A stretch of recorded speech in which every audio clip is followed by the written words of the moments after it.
topics and opinions expressed on the following show are solely those of the host and their guests, and not those of W4CS Radio, its employees, or affiliates. W4CS makes no recommendations or endorsements for radio show programs, services, or products mentioned on air or on our web. Any questions or comments should be directed to those show hosts. Thank you for listening to the Cancer Support Network on W4CS.com.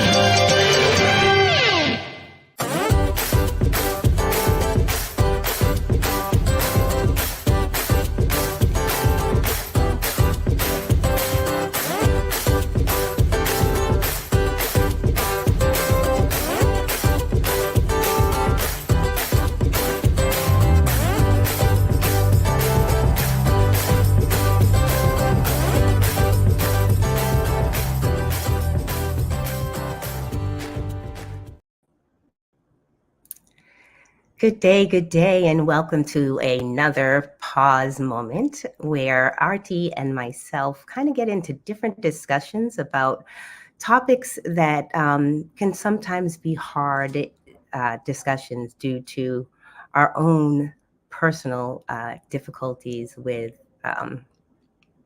sometimes loving ourselves, right? And so we actually go through a lot of conversation about grieving and loss, and additionally how we can together try to find ways to overcome the pain that a lot of us go through. And sometimes we're finding ourselves in these spaces where we're having to choose joy. And I think as we're doing that, it's one of those crazy kind of situations where your mind is one place, and additionally, it's seeming that it's split into two different kind of spectrums, and these split, not somewhat of a split personality aspect of things. And I do have to admit, sometimes there is some fake it to make it that goes on. And so I think what I found is that I need to take every moment in its own separate space, to really be present in every moment that has been given to us. And as most of you know, from my perspective, I'm always looking at life backwards. And if I should, I wish I did, and some of the regret feelings, I hear a lot because of my proximity to people who are in pain or in grief or finding themselves experiencing loss to a magnitude that is unbearable. And so what I wanted to do in joining hands with Arti was to make sure that the lives that we either, find ourselves blessing each other, as we move through our own walks and journeys, that we can continue to bless each other through whether it be a simple smile or just being able to be a sense of peace in each other's presence. And so I have recently found that we can set some expectations that are quite difficult to deal with when we realize the reality of maybe they're not going to turn out the way we thought that they were. This life that I thought that I was going to have really not necessarily coming to the forefront. And so it has really been a amazing experience listening to some of the women, or additionally some of the families that I work with, and how they are trying to work through grief and placing expectations that sometimes are high, whether they're placing the expectations on themselves, or additionally, they're placing the expectations on there are other family members. And, everybody's expecting somebody to grieve a certain way. Everybody's expecting somebody to act a certain way. And sometimes those things are not necessarily going to come to pass. And that can make you feel like some of the things that you're trying to accomplish can't get accomplished. And so today we wanted to get into the discussion of how to really set goals, right? But to really set goals that are honestly not as overwhelming, right? But additionally, setting goals that are attainable in that time, in that moment, in that space. I think everybody needs to recognize that there are seasons. There are seasons in everybody's life where certain things come to pass, and in others, they come to pass at different times. My husband always talks about how, everybody's grass is not watered at the same time, and additionally, doesn't grow to the same heights all the time. And so it is really one of those situations when you're talking about comparing yourself to others, you really need to kind of slow that roll a little bit, right? And maybe take your own self first into consideration and what you can do in the person who you are and the life that you have or have been dealt at the end of the day.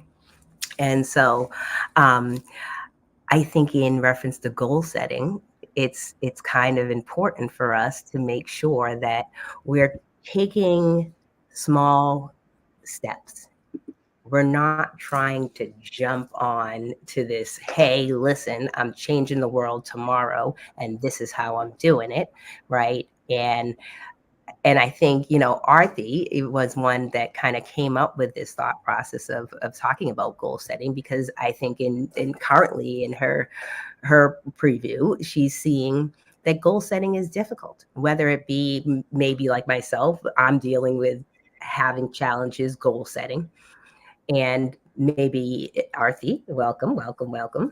How are you doing? So Arti had a little technical difficulties, so I've been winging it. And she's back. So this is good. Good. Good to see you, Daria, and everybody. Yes, I know it's been a hot second, everyone. But so, Arti, thus far, yeah. Yes, sorry, your episodes are so fun when you fly solo too. And just kind of blah, blah, blah, blah. Right. I'm definitely going on my soapbox. No, you have newscaster voice. You really do. I do. Oh yes. My God. Hasn't John said anything or any of your folks? Huh? No, John, he's great at he's more of the critiquer, you know what I mean? But he's learning how to critique me, right? So it started off where he would, and this is goal setting, right? He would just be like, I'd say, how's it look? Oh, well, I'd probably change as opposed to that looks good, right?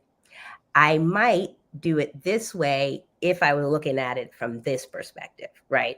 He's not going to get that deep. It's just like straight boom. As we've been married so long, right? He has now figured out that the approach is, well, have you watched the podcast? Have you been watching your podcast? Like, that's what he just says to me. He doesn't say, he'll say that they're good. Oh, I heard it, but the main thing is, have you been watching them and rewatching them? Like, which is, if you watch them, you'll see the areas that you would want to critique as opposed to me telling you what you should critique, right? He's getting it. Granted, I know him so well that I'm already programmed for, what's probably going on in the head prior to any of that coming to fruition, right? So, it's definitely the couple's way of kind of working through wanting somebody to, and I have to be honest with you, he wants me to be better. It's not like he just wants to be a jerk. You know what I mean? I don't feel like that. It's just, definitely approach. It is approach. And it's interesting you brought that up because it's kind of prompting me to think about relational goals too, right? Excuse me. Yeah. And so I know. when you're talking about, again, not to neutralize gender, but like that female brain, male brain, and there's research behind it, right? The female response first is emotion based, right Yep. side, and men's is very logical, left side. Again, not generalization. I forgot the name of the authors, but they have done research, and neuroscientists have looked at different female and male brains. And I say this, Daria, because I also, when looking for feedback or whatnot, sometimes when there's not that emotional response first that I'm craving as the female brain, then I get really like, wait a minute, you're this constant like feeling of criticism, right? And so Right. we're all Right. women, and then we go into this like self-destructive, like I never do anything right, and you just don't appreciate me, and blah, blah, blah, blah, blah, blah, right? Go and go. Can I get on it? Can I Really, get on it? right? You don't appreciate me. And I pull this one with my cards with my kids this week with like, just cooking and food. And it's like, when your kids don't appreciate or you feel like they don't appreciate your cooking, you're like, oh, and that's what we do because the emotional response for women and men, right, are going to really be logical. And also, they don't know about the sandwich technique that we're looking for, right? That's it. Thank you. Smushing constructive criticism, and then and this is related to goal setting, Daria, because couples need to establish goals. Like I, in my own relationship, we have to go back to having like what we used to call them. I made him do this called Sunday chats, right? Like literally couple skills. Like I love that. And it was Sunday because that's the day that used to work for us, and now and the seasons and Daria, I say this because many of you who are in relationship, whether you be married or not, and my husband always teases, he's like, you got something to say about everything because you said year 7 if we get through that hump, which is true. There's a 7-year itch. Okay. Yeah. And he's like, oh, we were at 10 to 15. Now you're bringing up another. And I'm like, no, this is just that little lag that you're raising your children. You have children, right? So your goals as a couple change. Mm-hmm. And that doesn't mean it needs nurturing for goals as a couple. And I'm talking not married. We have to talk about relationships because many people are choosing not to be married, right, Daria? Have you noticed the trend? Of course. Yep. You can see it more. Paper doesn't mean nothing. You know what I mean? And that's we don't need that. We don't understand it. I will tell you, when you get to the end of life, not just the companion walking with you in that stage, right? But when we're talking about the legal documentation of things, that's where it bites people. Because we are not wanting to maybe fully research like the full understanding of because we're not taking this full spectrum of life into consideration. You know what I mean? We're not looking, and a lot of us will look to retirement, right? You maybe financially try to prepare for retirement, but what are you doing emotionally? How is your health? How are you socially? Where are you living? Blah, blah, blah. All those things. And then how you're financially paying for it. Yes, right? But it all can whittle down fast because additionally, you got to understand what's going on in your in the healthcare system within your state and how that can affect how your finances will really go at the end of the day. So without planning, getting some kind of goal setting in line is definitely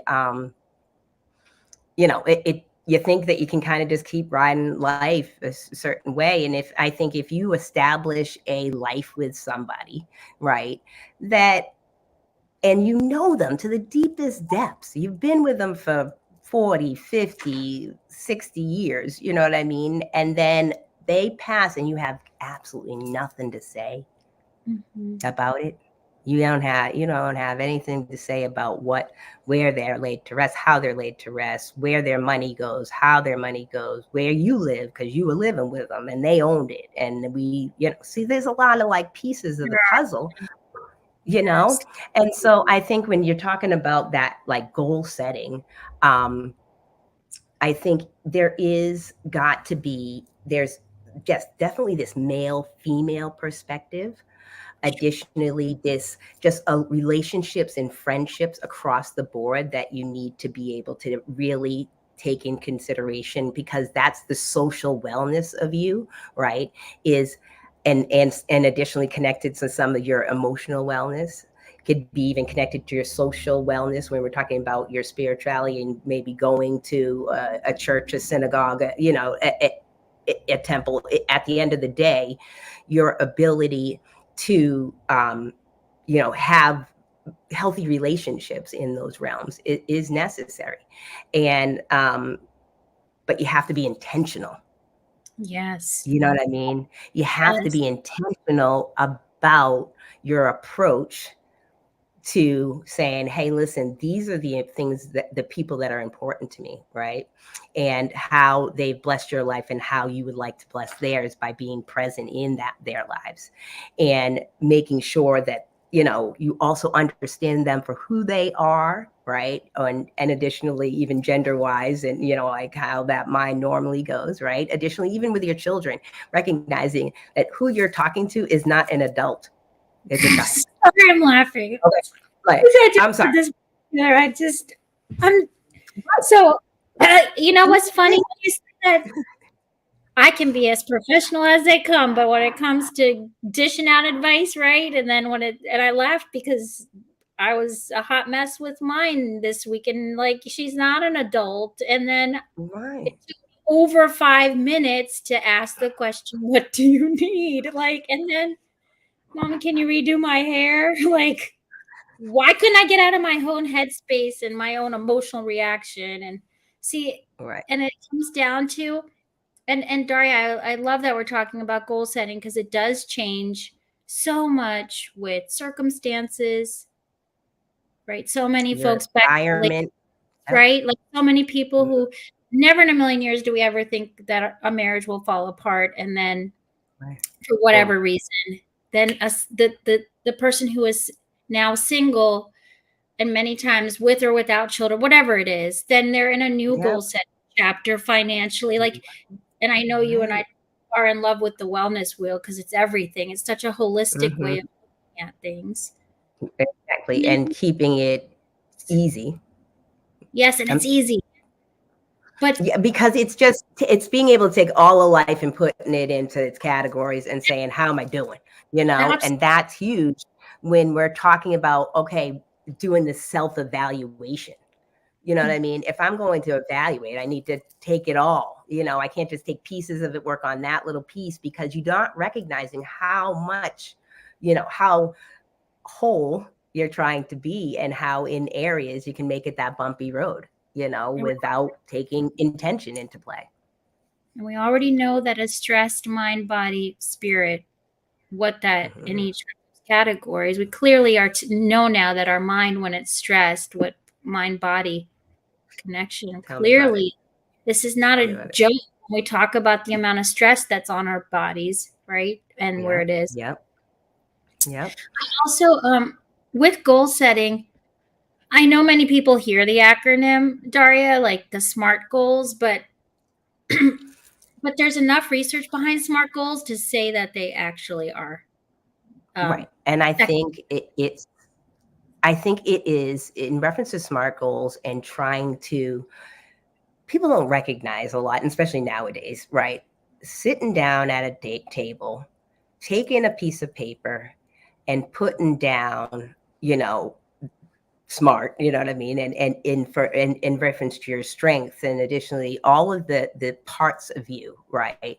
And looking at, well, how am I going to approach, even if this is a negative, right? How am I going to approach this? Additionally, if it's a positive, how am I going to, humble myself as I move forward, and be able to still continue to gain more, right? And continue to stay humble within that realm. So I think looking at the SMART goals it's necessary, because once you're sitting there looking at everything on one piece of paper, maybe a couple of pieces of paper, but one piece of paper across the board, and you're saying, I ain't that bad, you know what I mean? And the little areas that I see here, and I'm being honest with myself, because that's another thing, you can look at all these little, questionnaires, surveys put together, do these different charts, these wheels. But if you're not being honest with yourself while in that space, it's really a waste of time. You know what I mean? You're creating the person that you want to be again, as opposed to the person who you are, the ideal and the real. Yes. Yeah, so yeah. that's You know, stuff that we're striving to be, like, we are that. If you really believe that we are that in this moment, right? And then we have growth that comes through goals. Yep. But we can't flaw our personality either, right? Some of it may be genetic, some of it may be environmental. So using those strengths. So you remember a lot of the philosophy is, we hear a lot of like, well, take your weaknesses and grow. Well, guess what? From a strengths-based approach, you build your strengths, and your weaknesses sometimes won't shrink, but the strengths will take care of them. How can we go from me trying to organize my life? It's not, Daria, I'm in my 40s, right? I still am the queen of clutter. Can I reduce it a little bit? Sure. But am I going to be someone who has an immaculate house like Home Edit or whatever? No. Have I finally come to the conclusion that the goal can be specific enough where I have certain areas I try to keep clean? Yes. Well, right. So if you go to, let's take the wheel, right? We go to emotional, right? And we think about, so we go to environmentally, right? You're saying you're the queen of clutter. Now how do you feel in that? To be honest with you, I'm okay because I've accepted it. It took me a long time, but like I teased for the longest time. I had this thing on my home office, even when it said work in progress. That sign was up for 15 years on my door. Okay. So work in progress. I have come to accept the fact that this is who I am. I tend to not hold on to certain things as much. For example, I have made it a goal to let go of paper clutter a little bit more. Small. It sounds small, but for someone who's a clutter, almost like my husband would consider I'm a hoarder, which is not true. Whatever. But a small enough goal of, but paper. Right. And so I'm just giving you that example. No, I think that makes sense. You've come to this level of acceptance, right? But let's go back to the wheel, right? How is it affecting the other areas? How is it affecting you emotionally? I'll tell you, it affects our relationship with my husband. Right. Yep. So your social, right? Your relationship with your husband. How are your children doing within that environment? Well, they're like, could have been better. They're kind of like that. I know you created the beast. I know, right? I did the same thing. All right, right. So, how does it affect you in reference to your so the environment we already know, occupation? How does it affect you there? That's a great question. So now that I'm moving into the electronic world a little bit and keeping notes electronically, I am evolving with the times to organize in a different way. Got you. As long as you're getting there, you see it as an area that has to be fixed so you can increase that area of wellness, right? So what about intellectually? How does it affect you intellectually? Is it allowing you to grow intellectually? That's a great question. Right. I think if I could speak from my perspective, right, I have a lot of stuff, like my craft room, it's under construction too, right? And so at the end of the day, it's definitely one of those. 2 minutes. I'm sorry, it's very organized. Just FYI. Right. Oh, yeah, from her perspective, right? Granted, if I intellectually want to go and say, you know what, we're talking about setting goals and I can't go pick it up off the shelf, it's not working for me. That means it's also impeding my intellectual growth, additionally giving me a hard time having this conversation right now, right? So therefore, that is something that is affecting my intellectual growth. Then it can affect me emotionally because I'm like, I could have done better, right? And then additionally, when we're talking about clearly environmentally, you know what I mean? It brings you back to the environmental, right? And how well is your environmental really? You might have thought it was okay, right? But it's like, really, it's not. If I can't grab it, if it's not working for me, if it's not, allowing me to live my life, you know what I mean?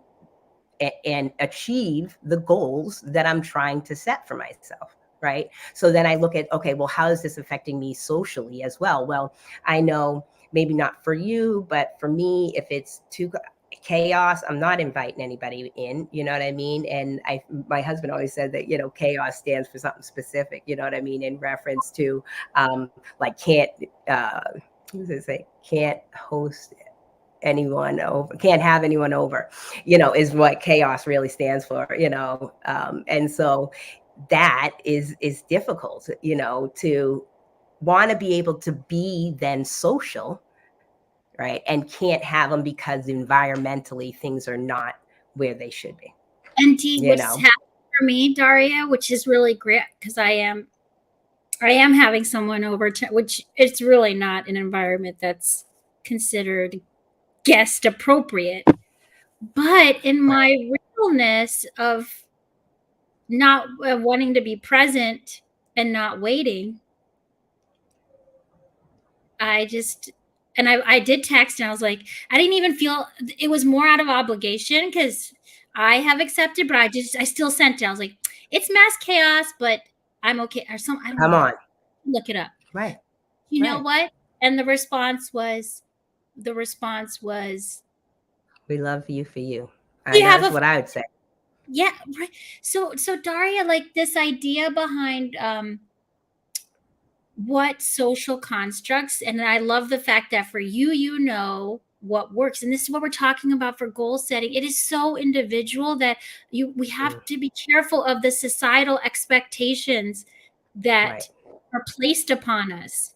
Do you know what I mean? Correct. It is very societal to have a presentable house that you don't allow anyone to come through in a way if it's not kept. Look what we do. We vacuum, we mop, we make sure there's nothing around, like the kids' toys, right? My mother-in-law is coming. I'm like, clean it up, Right. So the societal expectation of goal setting, like I got to get my house clean, so that's it. That's a goal, right? Right. But do I really want to do it for me and my wellness? So you have to start there. I'm encouraging, and I think encouraging. As you're talking about also relationships, right? You've got to take into consideration this person that you're married to and becoming one with and how they deal with that how's their wheel for them? Like do their wheel and let's see how they feel like they're living environmentally, right? How it might be affected in other areas as well.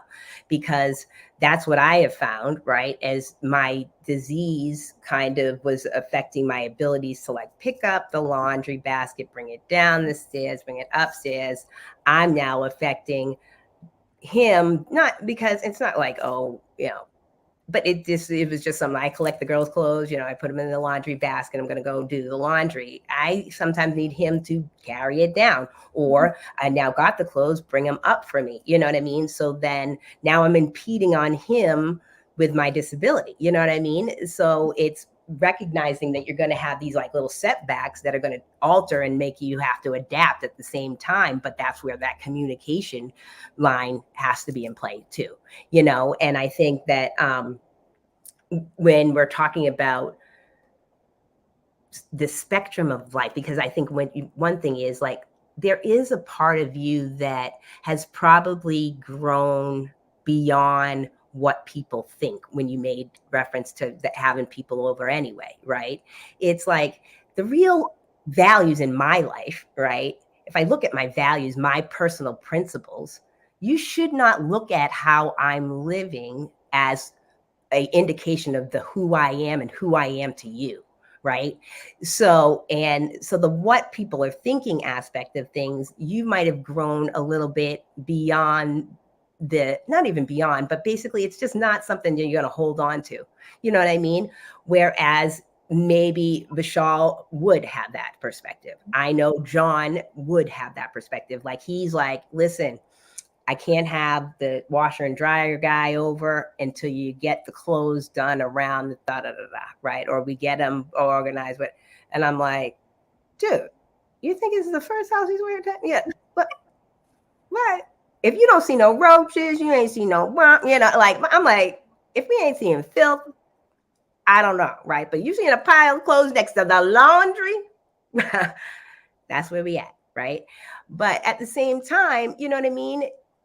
It's affecting his ability to accomplish tasks that he feels like is like a role of his, you know what I mean? To make sure that the Mr. Fix-It stuff is in line, you know what I mean? But I'm like, call the dude over. I'll get it clean after. Get the damn thing. Like, obviously, I can't wash the clothes because the thing is broke. Yes. Right? So you're going to have the pile up. I got girls like they get changing outfits just for GP, you know? So can I ask you a question? Do you think yeah. this partially comes from your view, like, because, you know, you and I do look at things a little bit more backwards, like, my mom, after my dad passed, like, she had a lot of stuff too, but I mean, there's a lot of stuff, but she wasn't so into cleaning. Like, she wasn't cleaning, so it's not so. So I'm also thinking about, now that you're talking about environment, like, back to how, don't you feel like there's so much of it that is at that base level of how we were born and brought up? Raised, oh, definitely. So for me, I have, like, my parents' house was big, right? And so I have a smaller house, right? And so, but I still like want the same stuff, right? So I don't have the biggest counter space, but I'm gonna have like the same like fryer on the counter, and I'm gonna have the toaster there, and don't forget the waffle maker, right? And don't forget it. You see, but and now it's gonna look all cluttered, right? But if you put me in a bigger house, okay, I will look clean as heck. Okay. So do I feel like there's aspects of me that have grown beyond my house? I feel like when you're talking about having a place for everything, like, I feel like our parents get to the stage in life where everything has a place, right? If I wanted to have a place, right, I will tell you, that little one will come right on and change that place, right? I could even have my 30-year-old come home, right? She'll come to the house and she might want the plant over there, right? And I'm like, okay, right? But at the same time, so there's stages in our life where we kind of got to keep moving around things, right? Because you also have to figure out where the plant's going to grow best, right? Right. So it's like, I think it's recognizing that the moving around is okay, but at some point in time, you need to probably find its rightful place to be able to then not have to clean it up all the time. And you're not cleaning up a lot if you're not having a lot of people over. Like, I'm always like, my mother's house, now me and my husband are like, how does she clean that house? You know, with all, but at the same time, I recognize she doesn't have the kids running through on the skates, and, you know, she doesn't have sneakers coming in. And if she does, she's got the little dog running behind, you know what I mean? He might have done something and she got to clean that up. You know? There are no eternal crumbs and 15,000 crumbs. That's what I'm saying. Like, and so, like, this is take into consideration, like, my car recently, like, take it in for servicing. They were like, there's this underneath the seat. There's that under the, okay, whatever. And I'm like, yo, I got kids. I don't know what y'all talking about, right?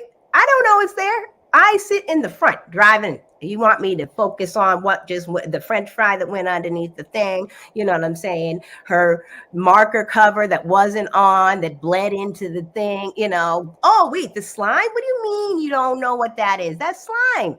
Duh, right? So, yeah.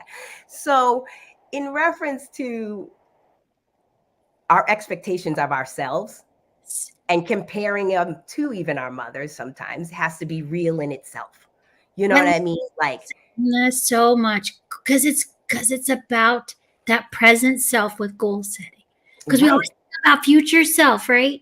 Yes, I'm not right. You do have a goal of wanting. I just read an article about this guy, 38 millionaire, and his 7 tips. And it was, you know what his goal setting came down to, Dari? Just a few tips. One of them was one that I don't know. It said, don't do your job that is for passion. You can do that as a side hobby. And I was like, dang, okay, fine. That is true in some ways. Yeah, we got to have the cash cow, right? Yes, exactly. Have the cash cow, and then from there, yeah.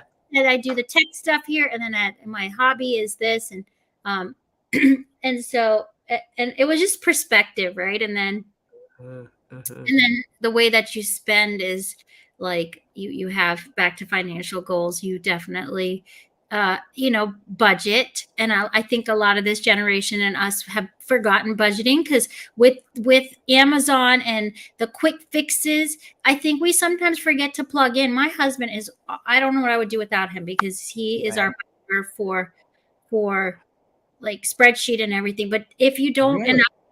Yes. So, and I always say to him, it's good we're yin and yang, but he's like, well, and we were telling the kids, I was saying to the kids, it's good when you have a spender and a saver. He's like, actually, no, guys, it's good to have a saver and a saver.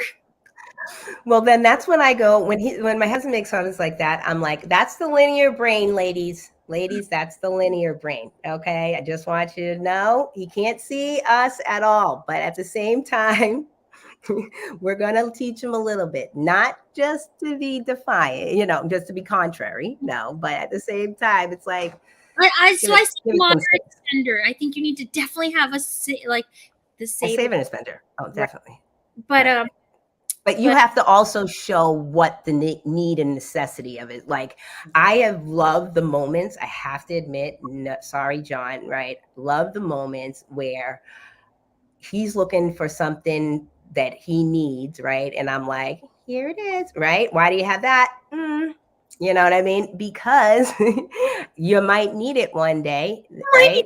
And guess what? The day's the day, right? And so that becomes one of those, like, in your face moments. But I think there are things that you might see a need for.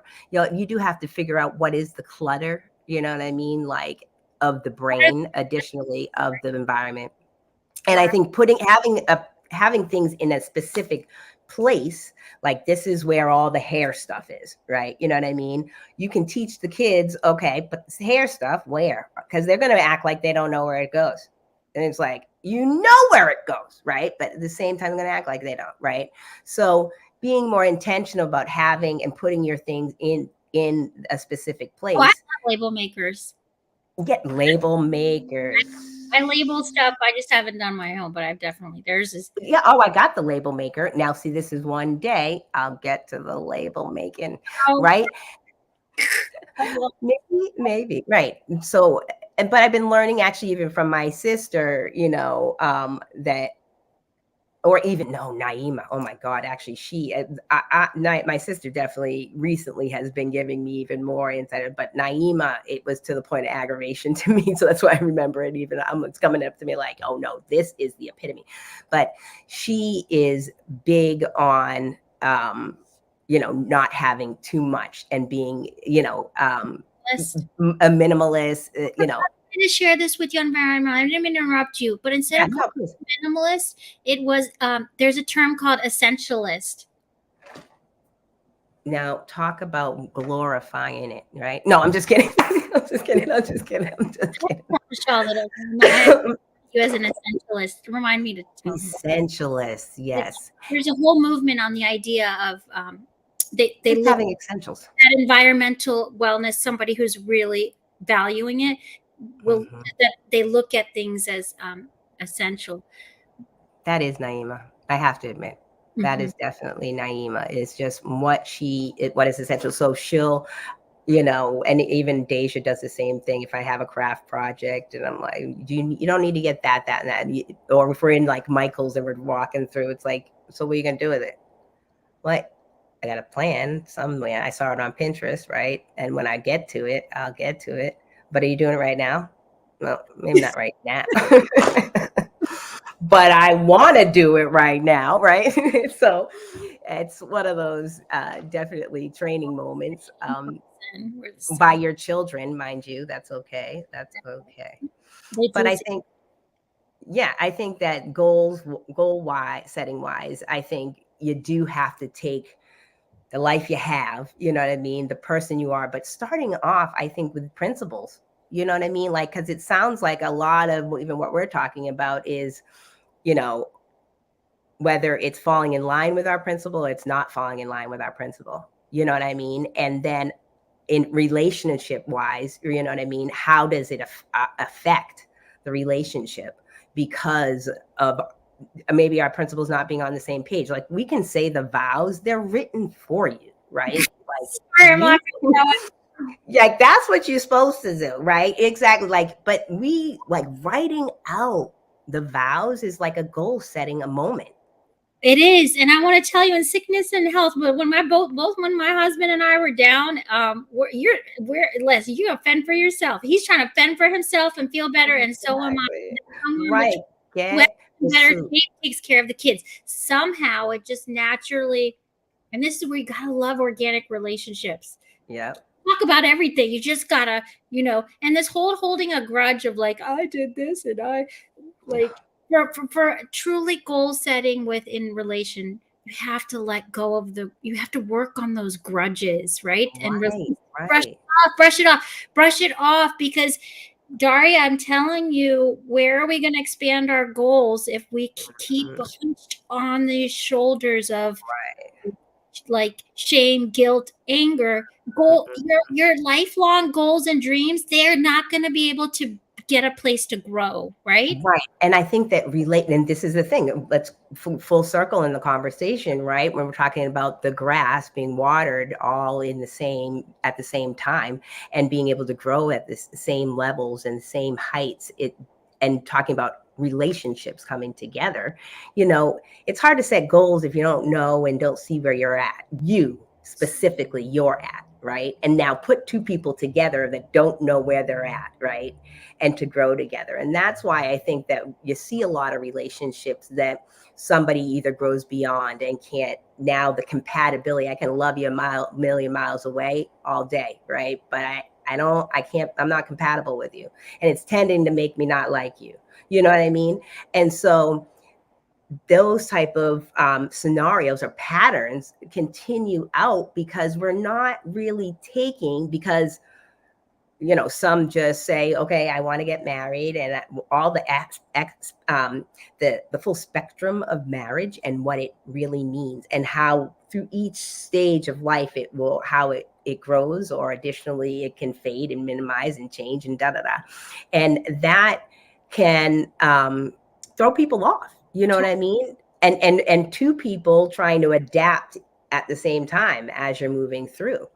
So I think that it gets back to, there's so much self-work that has to happen, what I mean? Soul work, exactly. Early on, right? But that to recognize. Daria, I'm not going to say sorry, actually, because that's what we are. We're human beings, and we talked about it's a verb. So, of course, you got to be and figure it out. What else? I know it sucks to be human, but it's also a gift, right? Because I just read this thing about this intellect that we are given that sets us apart from everybody else in the animal kingdom. Yes. Being a mammal. So if we truly treasure this idea of intellect, then it is our moral responsibility, our ethical responsibility. And I feel like it is our responsibility as a universal, like part of this universe, to really be compassionate with our goals and humble with our goals and be present with our goals, but like always having, dreams and aspirations, right? Those, but Live also it. crescendo, right? Yes. So there's this Oh, yeah. woman, actually, yeah. So there's the book that has it come out. I think it was like 2002. But the daughter of what's his name? The gentleman that wrote Seven Principles to a Highly Effective Person. His daughter. Stephen Covey, Seven Habits. No, Yes, maybe. yes, yeah, no, Covey. Yeah, that Seven Habits. Sorry about that. Yeah, so Covey's daughter, when he passed, they had worked on this book together. She finished it out. It came out in 2022, and it's called Living Life in Crescendo. And crescendo is basically just, continuously in each stage of your life having goals, making sure like you don't get to the end of life and you think to yourself, okay, just because I have more years behind me than ahead of me, that you shouldn't have goals and aspirations. And to what extent they might exist or be able to be attained, being real with that, you know what I mean? But there's also what they talk about, dominiendo, right? It's like all these big shananas, right? But at the same time, that is just the opposite. And that's just living for where you cease to expand. You know what I mean? Whereas crescendo is you're continuously finding ways to expand yourself at each stage in life. Mm-hmm. And so I think that when I heard her speaking about it, because I was listening to like it on audio, and when I was listening to her, and I was just like, crescendo, that word, and I don't have a memory for nothing, right? And so I literally remember that word, right? And so I got home and I ended up writing it down, and I'm like, oh, I got to write that word down because it just was sticking with me, and it was just recognizing that your most important aspect of you is ahead of you. You know what I mean? And having and always keeping that to the forefront, that, that pursuit, you know what I mean, to the next better self, you know what I mean? Your ability to sometimes, in reference to goal setting, you might have attained some that shifted, you need to address them again, shifted, and they didn't need to address them again. We have to keep reevaluating, just like our business plans, just like our resumes. And then additionally now going into how our walk will be on a day-to-day, you know what I mean, in tandem with the goal setting, that will additionally support these goals, because you got to recognize a lot of what is not always attainable is like if we take MS for me, you know what I mean? I had to do mental shifts to recognize like, what can I accomplish with what I've been dealt, and to the best of that I can, and then recognizing, is it something that will be something that will live on beyond me and be a legacy that even my children could carry on, you know what I mean? So I think the goal setting and easier said than done. Let's just be clear, right? We're saying it, right? Totally. Easier said than done. I guess we have to wrap up, Daria. We're almost at time. Oh, already? Gosh. Well, I mean, not already, because we have to be smart. Let's tell them to be smart as much as you can be with your goals. So being specific, measurable, action-oriented, gotta be doing something realistic. Please be realistic and time sensitive. It's gonna have a little, I'm gonna walk for 5 minutes, 3 times a week. Right. Be reasonable. Don't go for the full 5 or 7. You're gonna set yourself up for failure because you're changing brain patterns. Right. Recognizing how you feel. Mm-hmm. Yes. But recognize how when you set that goal and you even take the small increments to getting there, how you feel and holding on to the feelings. It makes you want to keep going. So It's been great, honestly, having this conversation. Next week's going to be so great. We have a plant-based chef, Tony Akamoto, and we're so excited to have her, who has writing this plant-based on a budget. Thanks, Daria. Thank you, everyone. No problem. God bless you. You too.